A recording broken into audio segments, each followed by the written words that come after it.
बिस्मिल्लाहिर्रहमानिर्रहीम अस्सलाम वालेकुम। आज हम first year math chapter 3 exercise 3.1 question number 3 solve करेंगे, जिसमें कहा गया find X and Y if X और वाई मालूम करें अगर। जिसमें फर्स्ट पार्ट में कहा गया कि ये एक मैट्रिक्स है जो इक्वल है दूसरी राइट साइड पर इस मैट्रिक्स के, और सेकंड पार्ट में हमें अगेन यही मैट्रिक्स दी गई है, लेकिन राइट साइड पर हमारे पास मैट्रिक्स चेंज कर दी गई है और कहा गया ये इसके इक्वल है, और हम दोनों पार्ट्स में एक्स और वाई की वैल्यू फाइंड करेंगे। तो फर्स्ट पार्ट से हम स्टार्ट करते हैं। फर्स्ट पार्ट में जैसा कि कहा गया कि ये मैट्रिक्स इक्वल है, राइट साइड पर जो मैट्रिक्स है उसके, तो हमने इसे 1 का नाम दे दिया है और इसे स्टार्ट करते हैं सॉल्व करना। तो सोल्यूशन में हमें सबसे पहले पता होना चाहिए कि जब दो मैट्रिक्स इक्वल हैं तो उनके एंट्रीज भी इक्वल होंगी। मीन के फर्स्ट एंट्री फर्स्ट के इक्वल, सेकंड सेकंड के, और थर्ड थर्ड के, और इस तरह से फोर्थ एंट्री फोर्थ के इक्वल होगी। तो जब हम ये हमें पता है तो हम इस तरह से किसी भी एंट्री को लेफ्ट साइड से उठाकर और राइट साइड से जो मैट्रिक्स है उसके इक्वल रख सकते हैं। मीन के फर्स्ट एंट्री को फर्स्ट के इक्वल रख सकते हैं, सेकंड को सेकंड के, थर्ड को थर्ड के, और फोर्थ को फोर्थ के इक्वल रख सकते हैं। तो ये हमने एक्सप्लेन कर दिया है। We now that when two matrices are equal, हम जानते हैं कि जब दो मैट्रिसेस इक्वल होती हैं, then their corresponding elements are equal, उसके कॉरस्पॉन्डिंग एलिमेंट्स जो होते हैं वो भी इक्वल होते हैं। कॉरस्पॉन्डिंग एलिमेंट्स का मतलब है कि अगर थर्ड एलिमेंट है तो सेकंड जो मैट्रिक्स है उसमें से भी थर्ड एलिमेंट, तो इससे कॉरस्पॉन्डिंग एलिमेंट्स का मतलब ये होता है। तो comparing the elements A11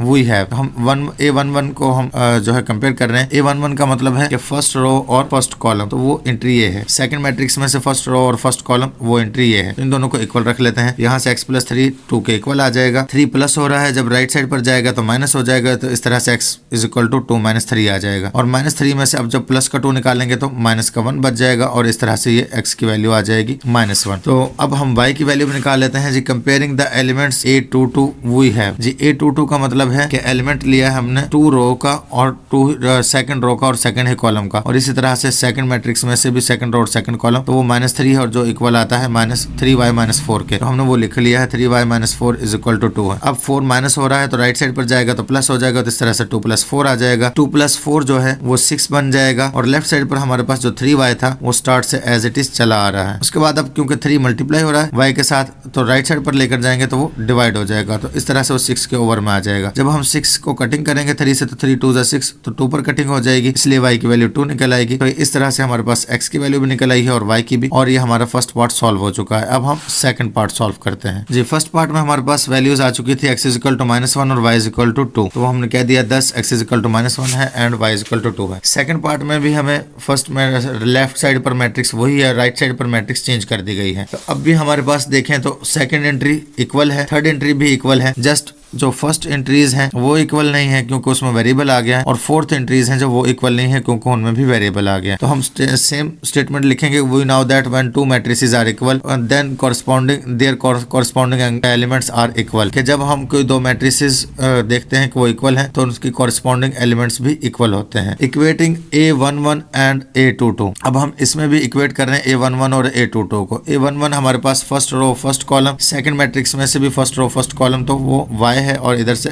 x+3 है, तो हमने x+3 को y के इक्वल रख लिया है जी। नेक्स्ट हमने कहा था जी A22, उसका मतलब है कि सेकंड रो सेकंड कॉलम, यहाँ से भी सेकंड रो सेकंड कॉलम, तो वो यहाँ से 3y - 4 जो इक्वल आता है 2x के। तो उम्मीद है आपको ये समझ आ गया होगा कि 3y - 4 जो है वो इक्वल रखना है 2x के। तो ये हमने रख लिया 3y - 4 = 2x, और इसे हमने सेकंड इक्वेशन का नाम दे दिया है, और पहली इक्वेशन को हमने फर्स्ट इक्वेशन का नाम दे दिया। अब हम फर्स्ट इक्वेशन में से सॉल्व करते हैं कि 3 जो है वो प्लस हो रहा है x के साथ, और ये x+3 है जो y की वैल्यू निकल रही है, तो हम y की वैल्यू को पुट कर देंगे सेकंड में y की जगह पर। सेकंड में y की जगह पर कहां पर पुट करेंगे, जो 3y था तो y की जगह पर x+3 पुट कर सकते हैं, क्योंकि y जो है वो इक्वल है x+3 के। तो यहाँ से आप देख सकते हैं फर्स्ट में से कि y की वैल्यू x+3 आ रही है, तो वो हम यहाँ पर y की वैल्यू पुट कर देंगे सेकंड इक्वेशन में। 3 हमारा एज इट इज आ जाएगा, और y की जगह पर हम x+3 लिख देंगे, -4 भी एज इट इज, और राइट साइड पर 2x भी एज इट इज आ जाएगा। और हमने स्टेटमेंट में लिख भी दिया है put y = x+3 in equation 2, कि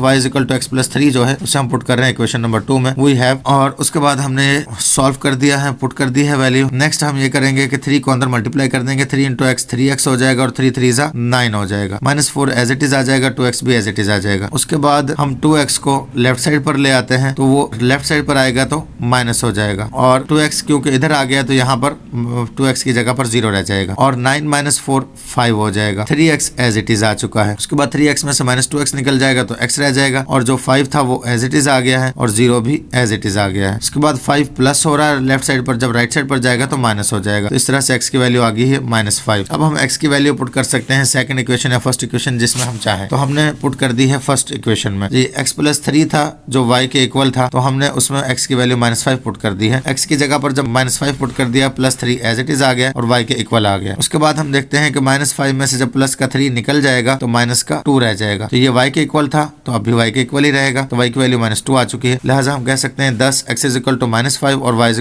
-2 है। इनके x और y की वैल्यूज निकल आई जैसा कि कहा गया था। तो उम्मीद है आपको ये क्वेश्चन समझ आ गया होगा। मिलते हैं नेक्स्ट वीडियो में, तब तक के लिए अल्लाह हाफिज।